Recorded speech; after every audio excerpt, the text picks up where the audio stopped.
ام جمیل ابو لہب کی بیوی کا انجام قرآن کی زبان میں۔ الحمدللہ وحدہ والصلاة والسلام علی من لا نبی بعد۔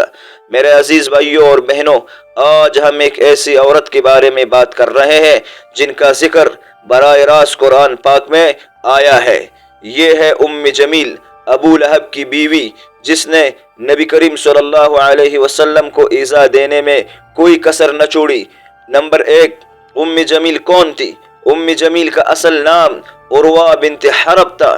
یہ ابو سفیان کی بہن اور قریش کی معزز عورتوں میں شمار ہوتی تھی، لیکن اسلام کے دشمنوں میں سب سے آگے تھی۔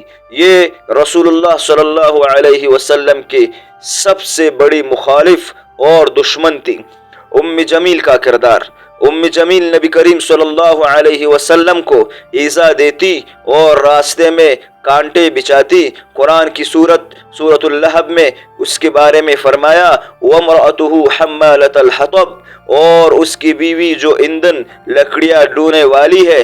سورۃ المسد آیات نمبر 4۔ مفسرین فرماتے ہیں ام جمیل لغوی اور جسمانی دونوں طریقوں سے تکلیف پہنچاتی تھی۔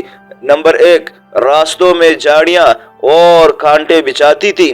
نمبر 2، بد زبانی، طعن اور بہتان لگاتی تھی۔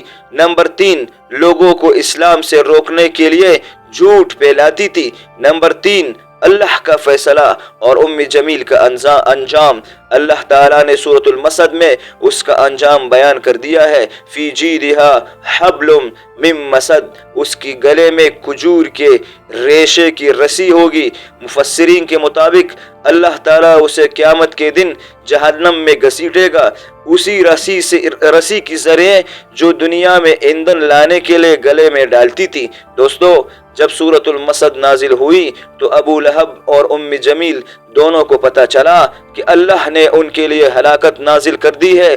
ام جمیل غصے میں پاگل ہو کر نبی کریم صلی اللہ علیہ وسلم کو قتل کرنے کے ارادے سے خانہ کعبہ پہنچی۔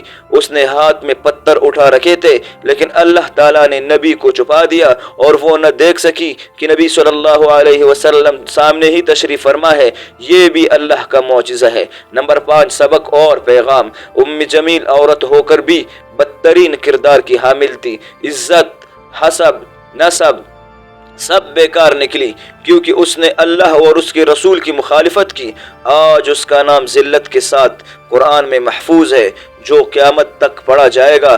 اللہم اجعلنا من الذین یحبونک ویحبون نبیک صلی اللہ علیہ وسلم وارزقنا حسن الخاتمۃ وابعد عنا طریق الظالمین والمکذبین، آمین یا رب العالمین۔